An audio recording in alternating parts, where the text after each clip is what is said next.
The cutting edge describes not only a style that an impact production strives to maintain, but more importantly, a technique that the entire team employs while relentlessly seeking their quarry. This highly experienced team of hunters will propel through non-stop action, keeping you riveted to your seat. Watch in bewilderment at some of the most fascinating calling techniques ever used that only mad calls can provide. Two familiar faces of the whitetail world, Jay Gregory and Don Kisky, once again prove demonstratively how effective they can be on unsuspecting longbeards. The unmatched talent that these two major leaguers possess spills over into their turkey hunting adventures. Herb Shulz and Ron Smith also carry on the impact tradition.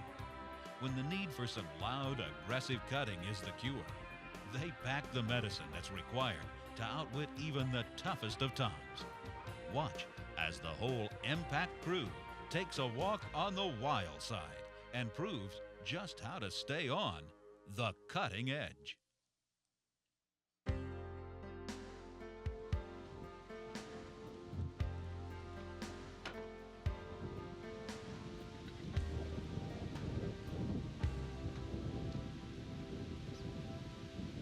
Well, here we are at what turned out to be another lengthy bow season, but a real good bow season for us.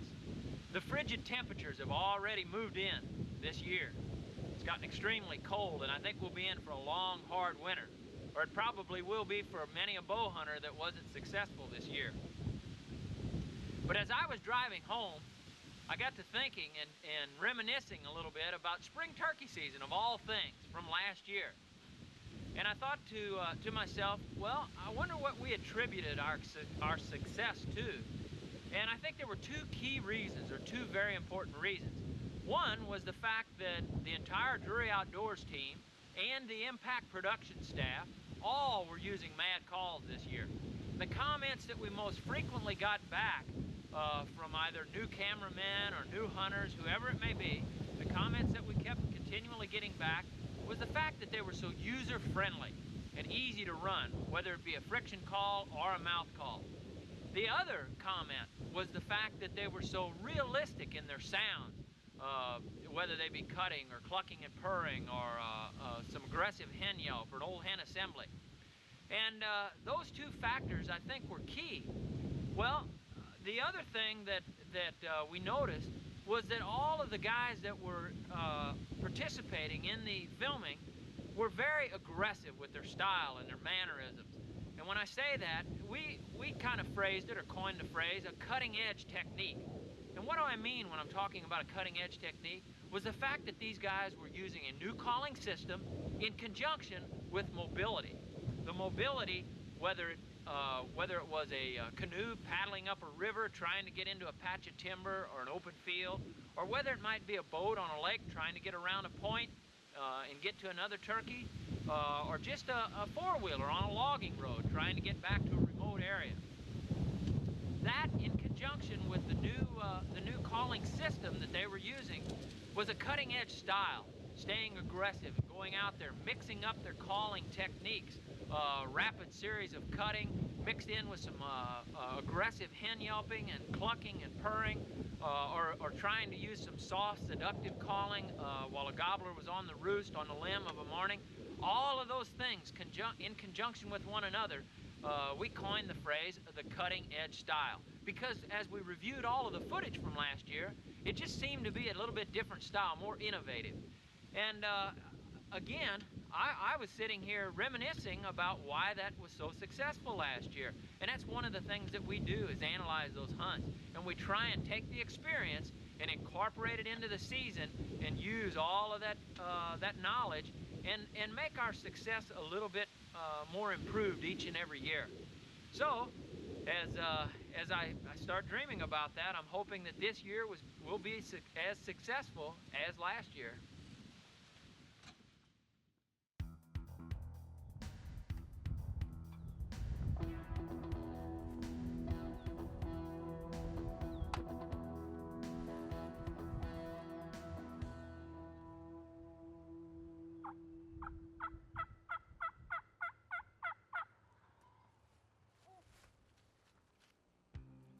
There is no better feeling than to step out of your pickup at one of your favorite spots, give a single series of yelps, and have a turkey respond immediately.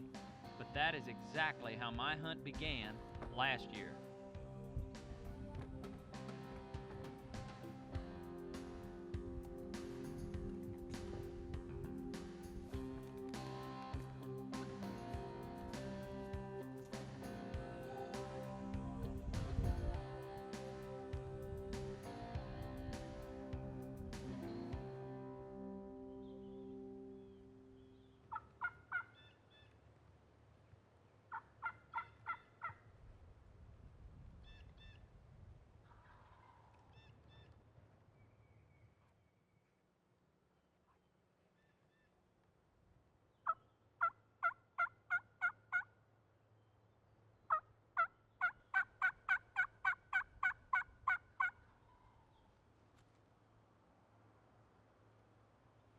Having set up at approximately 5 to 10 yards adjacent to his mid-morning strut zone, I was precisely where I wanted to be.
Fine bird.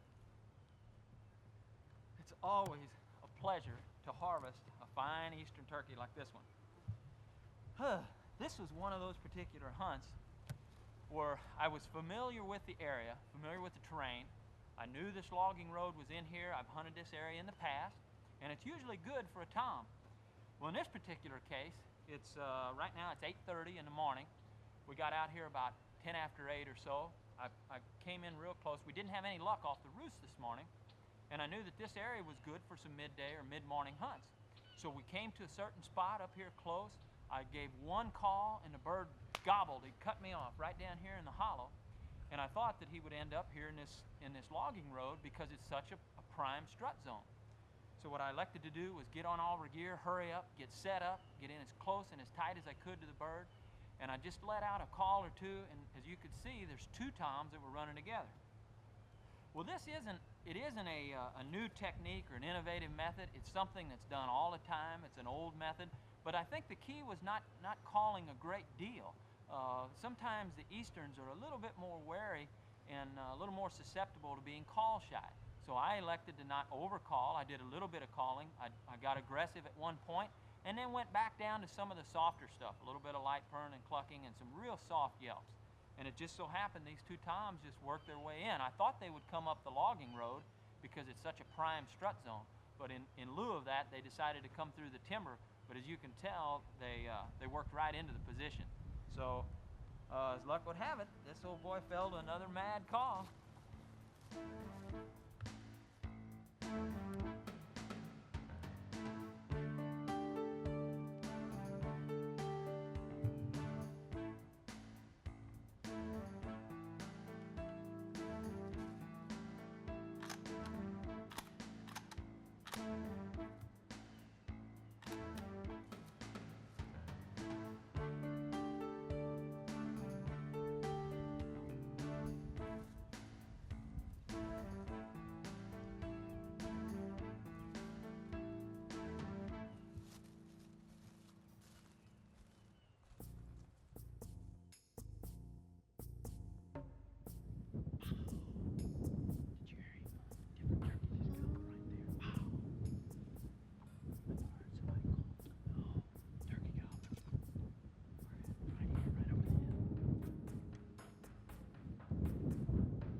Taking advantage of one's mobility is a tactic that every hunter can utilize.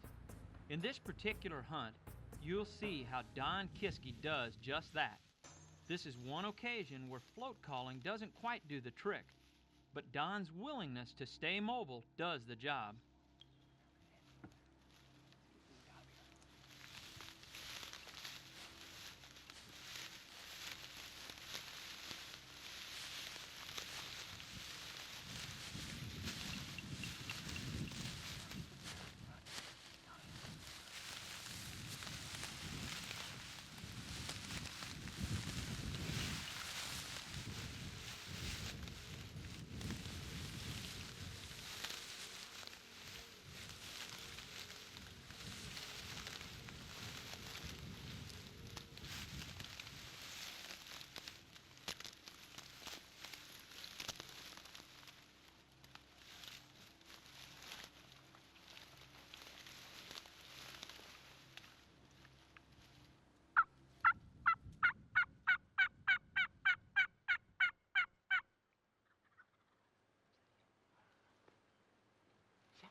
He's further than I thought he was.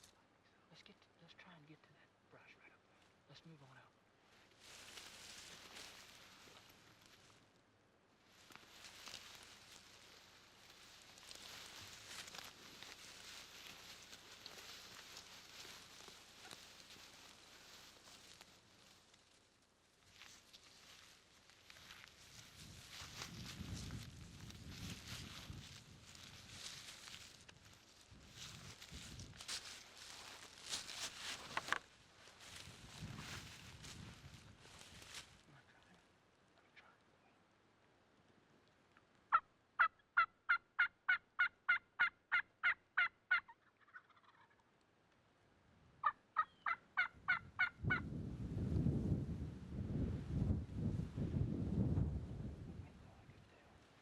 Why don't I stay here and you crawl up this diversion ditch and try and get a little closer to it? I'll stay back here and we can do some light calling. All right, why don't you crawl? Just stay low and do that.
Don's unprecedented shooting ability, combined with his confidence in the combination of his Mossberg shotgun and Winchester No. 6s, allows him to harvest a bird at this distance.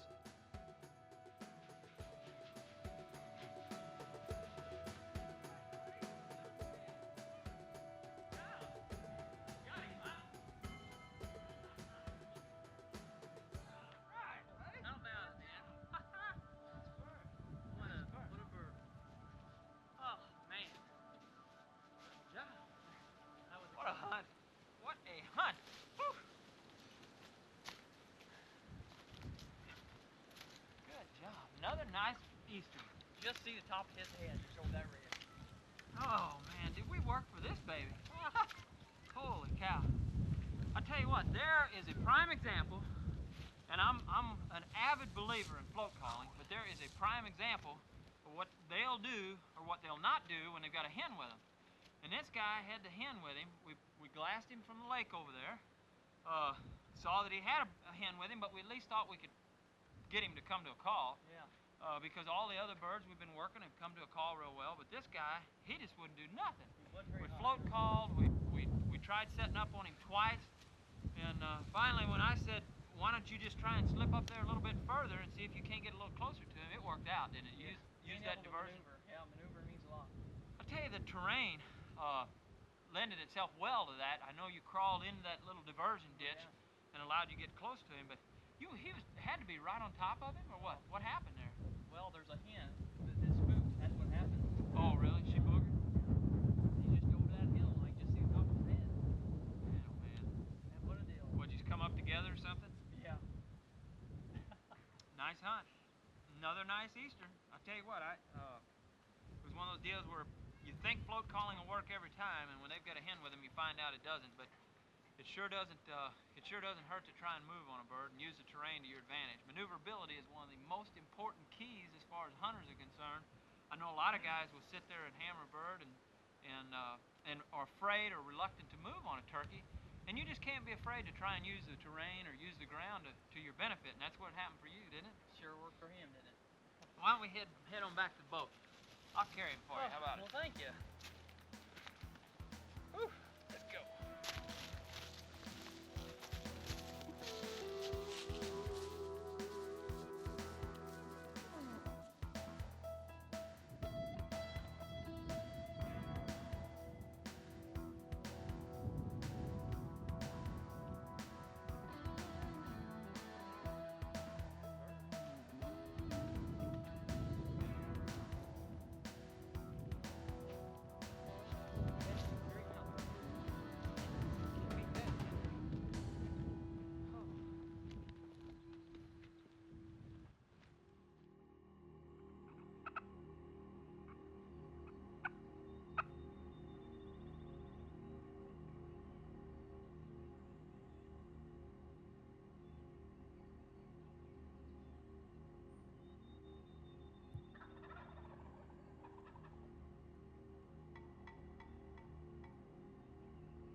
We will now join veteran hunter Jay Gregory. Jay proves the effectiveness of knowing when to be patient. Anyone that's ever hunted a field gobbler or pasture bird knows without question that being patient can be the most important factor in an early morning hunt.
Proper placement of the Featherflex decoys under the previous cover of early morning darkness allows Jay to go undetected in this close encounter.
After having selected a mature, dominant gobbler, Jay waits for the opportune time to harvest his quarry, that being a lone gobbler removed from the flock.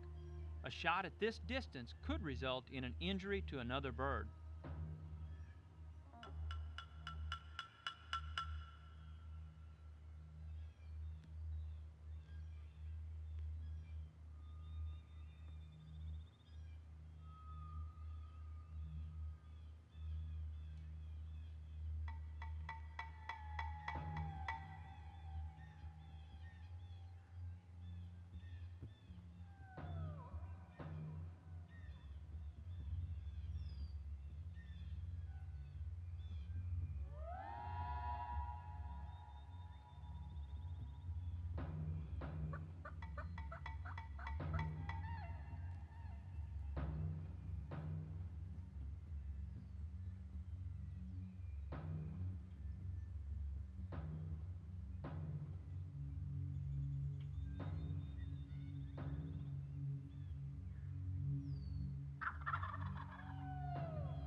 Jay also demonstrates the confidence in his shooting equipment required to harvest a bird at this distance.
Boy, you talked about nerve-wracking. Oh boy, I tell you what, I didn't think I was ever gonna get a shot. They was all bunched up out there, and I couldn't shoot with them all that close together. Boy, what a nice bird. Look at that broom. Beautiful. Beautiful bird. Tell you what, I think that's as long as I've ever had to take a shot at a turkey. That Winchester 3-inch mag, whew. Shell on that Mossberg gun throws a pattern, I tell you what. Oh. Tell you what I did. I come in here last night, and I've been watching these birds. They've been strutting just like they were doing. They're all henned up right now. They've got a lot of hens with them, and there's a lot of gobblers together. And as you can see, man, they just don't move. They get out here in these fields, and they're tough to hunt like this. Luckily, I had this little hole of timber right here, and I got them roosted in here last night, and I was able to get my decoys out and just be patient. And as luck would have it, they came out into the field, and they got close enough to my decoys. I had hens right on top of me that just about spooked the rest of the birds off, but it worked out. What a fun hunt. Tell you what, when these birds are henned up, you've got to change your tactics, and you've got to do different things. And boy, it worked. Got right in here.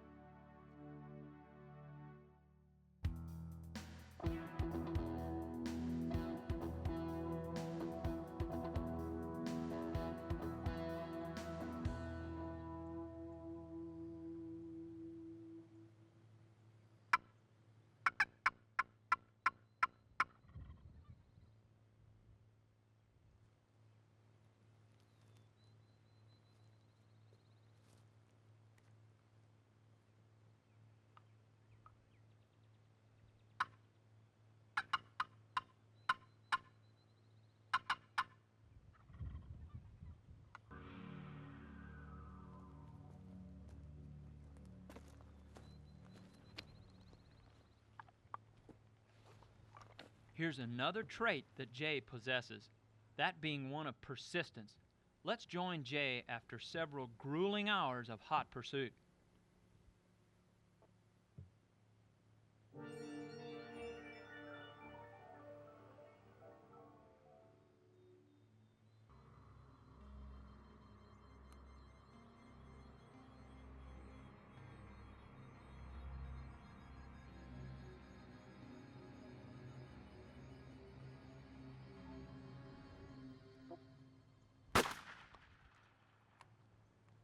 Yes.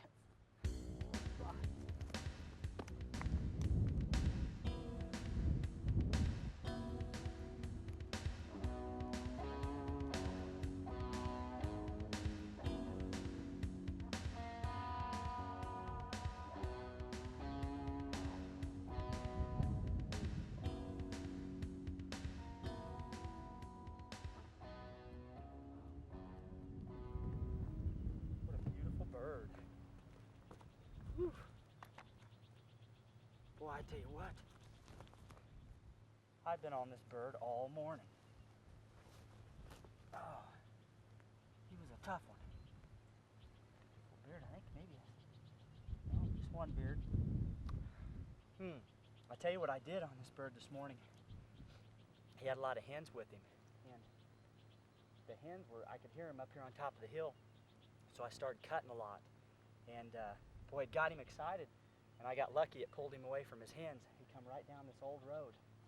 And I tell you what, I hardly got set up. He was right on top of me before I knew it. Whew. Oh, the cutting made the difference, though. What a beautiful turkey.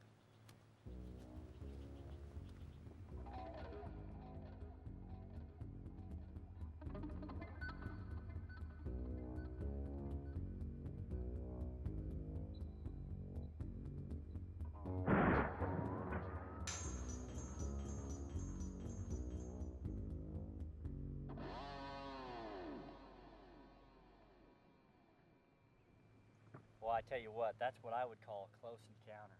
That dude was close. I tell you, I knew this was going to be a good spot. Yesterday evening, I came in here and scouted this area, and there's a big meadow down here. And I saw 3 or 4 big mature gobblers, and actually got to witness a couple of fights last night. And I got to noticing, as this bird was coming in, he was limping, and I noticed that he's got a wound here on his leg, looks like maybe a spur mark. These birds, when they get into their mating season, boy, they really get after it, establishing who's the dominant bird. Just an absolute gorgeous hunt. It's really fun when you can get them in that close on you. He was close.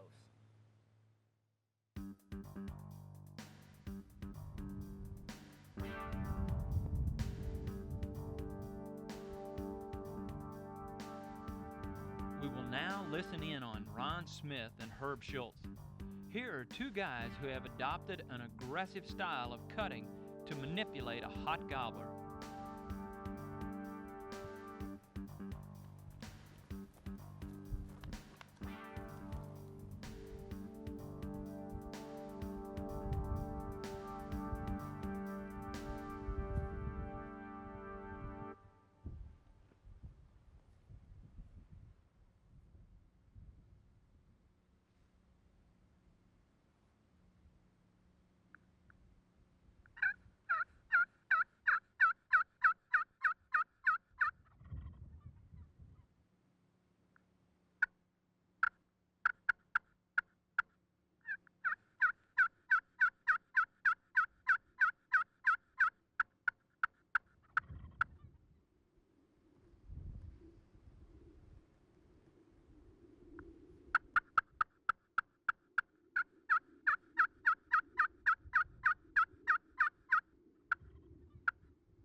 Watch this bird's reaction to the aggressive cutting and yelping. Notice how they've switched from friction calls to diaphragm calls as this bird closes, but not letting up on the aggression.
Boy, we weren't afraid to use we used a lot of different techniques on this bird.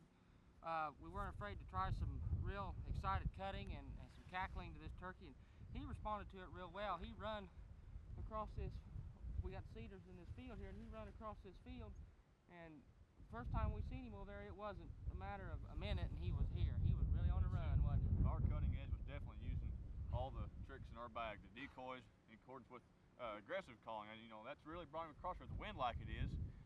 We had to call a little louder than we like to at these birds, but boy, it really works. It really does work good. Works real.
After having spotted a group of hens with a mature adult in the open terrain, Herb again challenges the group with his smoke and glass and hammer box call with some aggressive calling directed specifically at the hens.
Up here, and we knew that we had to get around them, so we had to swing way around to stay out of the line of sight. This gobbler had 4 hens with him, and I knew I was going to have to put this bird on the cutting edge by getting him some excited calling, cutting, and yelping. And I got the hens fired up, luckily, and they come right in as soon as we got here and got set up. What a beautiful western Oklahoma Rio Grande, I'm telling you. What a woohoo.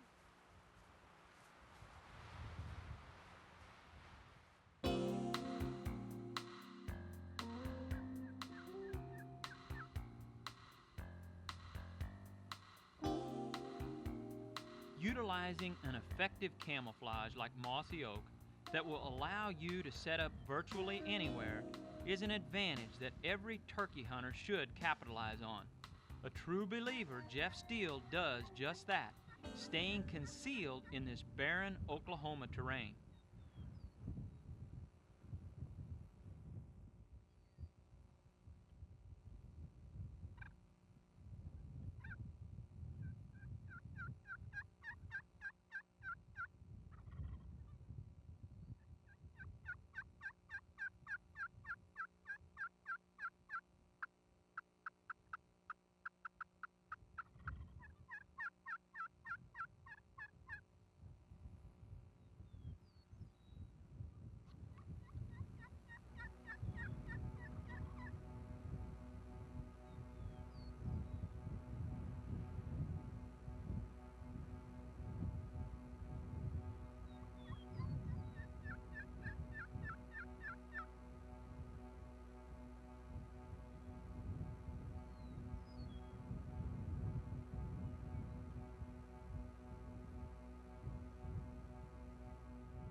been hunting these birds for 2 days.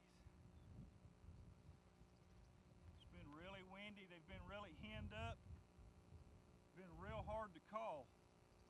We finally got these toms to, by watching them, glassing them off these hills out here in western Oklahoma, we finally got these toms to come to the decoys by doing a lot of loud, excited calling. It worked. Patience paid off. That's smoking glass. Smoke this one.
Here we find ourselves joining Illinois native Brian Walker. Brian has placed his Featherflex decoys on an elevated area so that a gobbler will be able to spot them from almost any approaching position in this cut cornfield.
This brushy setup truly is testimonial of how effective your camo can be. Even knowing Brian's presence, it is still nearly impossible to detect his outline.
truly an honor to tag along with a premier turkey hunter such as this.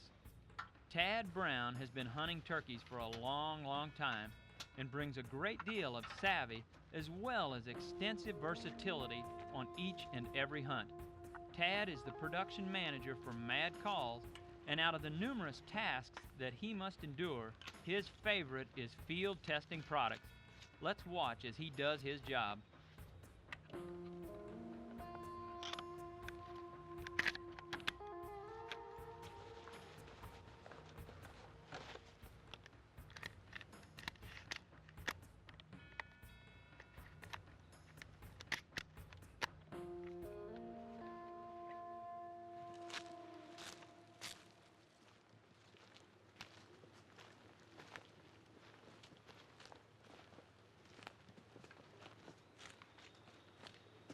Check him here. Man, all right. I think he's coming. I gotta get the decoy out.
Spurred me good. Son of a gun. Whew. Man, if I hadn't cut to that dude, that's the only thing that brought that dude in was that cut. Son of a gun. Whew. Man, we have been having a hard time with these turkeys. We've just happened to cover a lot of ground, do a lot of striking, and find the birds in the right mood. Some of them got hens and some of them don't. If you find them without hens, they seem like they want to work pretty good. These guys come clear off that other hill. But all they want to do is that cut. And I think they're just now losing their hens, and you got to really get them pumped up with that cut to get them to come. But he, cutting on that treble call, that high-pitched cut, boy, he couldn't resist that. Whew.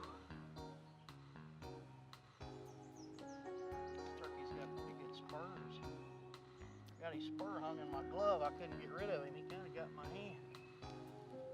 That's all right, though. I can handle that any day for a good bird like that.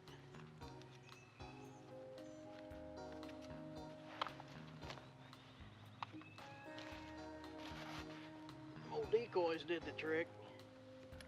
Them guys started high stepping when they seen her.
Once there were millions, and today there are again millions of wild turkeys. But the 300 years of U.S. settlement in between the first colony and the early 1900s almost brought the wild turkey to extinction. However, the 1930s introduced the development of a new interest in wildlife conservation and the methods of wildlife management. Even the interruption created by World War II failed to stop the creation of state wildlife agencies, new game laws, and the attempt to restore depleted populations of wildlife. Those first attempts were made with pen-raised turkeys.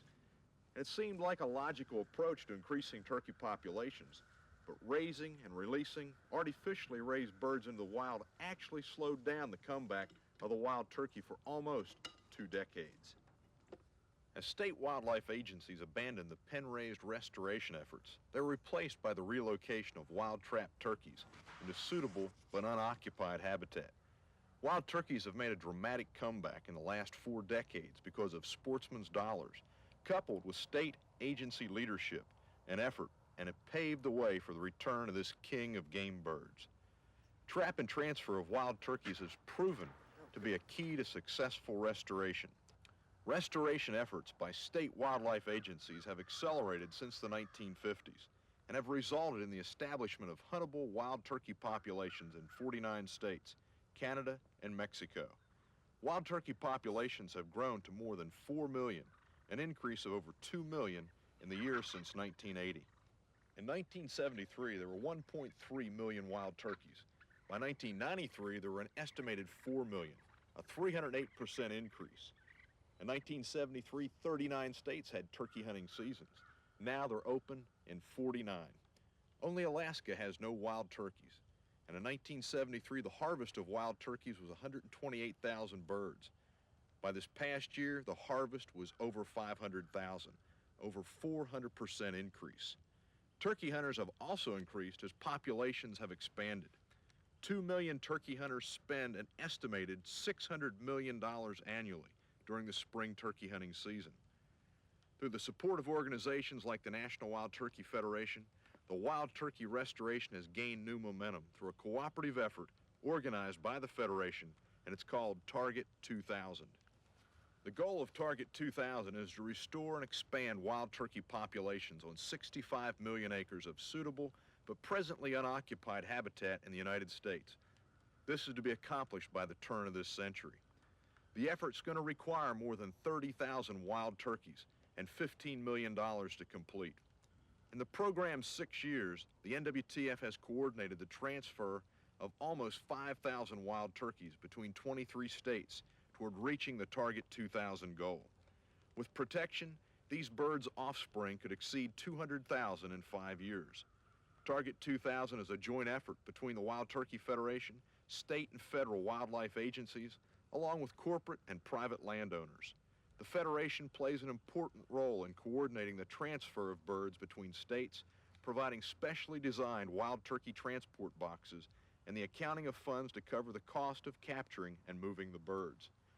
Current restoration efforts involve the eastern, the Rio Grande, and the Miriam subspecies. The NWTF is also working on a cooperative project with the Arizona Game and Fish Department, the U.S. Forest Service, and others to relocate the Gould's turkeys from Mexico into southwestern U.S. This relocation effort will allow for the expansion of the Gould's populations throughout the southwestern part of the country. The return of the wild turkey is one of the unique wildlife management success stories of this century, but the NWTF still needs your help. Support this exciting effort and become a part of the fastest growing conservation organization, the National Wild Turkey Federation. Why don't you call 1-800-THE-NWTF for a brochure on how you can help Target 2000.